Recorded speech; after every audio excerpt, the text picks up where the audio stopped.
So, you're training, whether it's by yourself or with other people. The reality is that most of that training that's going on, most of the improvement is you reviewing what you're doing and being able to identify what you're not doing well and ways to improve it. And that's in your mind. And you can apply those same dynamics to training by yourself. The same things that you're going to discover working with other people, working in a lesson, it's that same process in your mind where you respond to what's happened and you then go in and work on what you've seen critically. Now my method for this, particularly when working by myself, is I'll start with whatever I'm doing, whether it's shadowboxing, working on the bag, working on particular combinations, working on the floor to ceiling ball, working with partners. I want to start off with whatever I'm doing. Let's say I'm shadowboxing. Let's start off, naturally you'll do this, you'll start off kind of light and you'll start to build in more speed and more power, and your technique will sharpen up.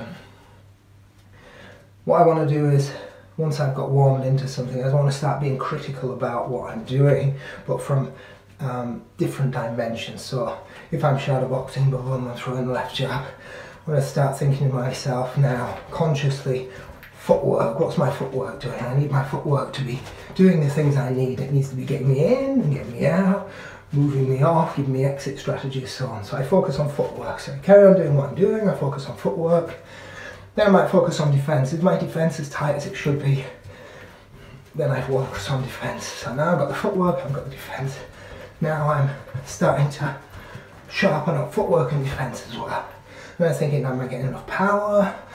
To focus on power now. So I've got defence, I've got footwork, and now I want to think about power. What kind of power am I getting?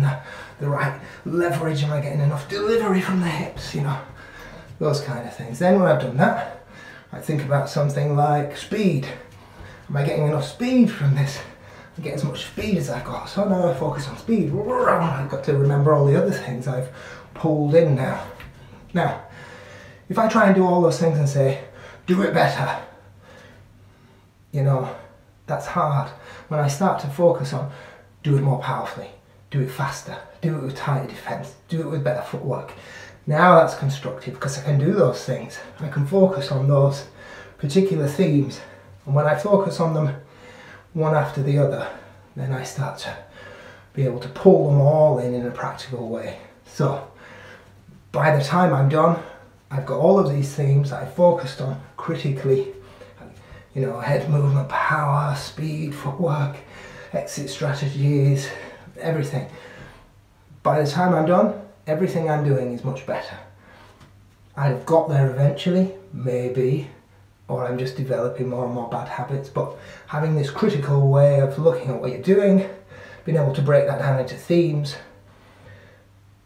and then pull it all back together, consolidate it at the end, is a really great method to get much more out of what you're doing. And I'd say, once I started using this method, it gave me 10, 20, 30% better outputs than before, where I'd plod along and hopefully the overall would start to give me improvements. But with this method, I've got that focus. I really focus on certain aspects that I've probably missed before. So try that method in everything that you're doing.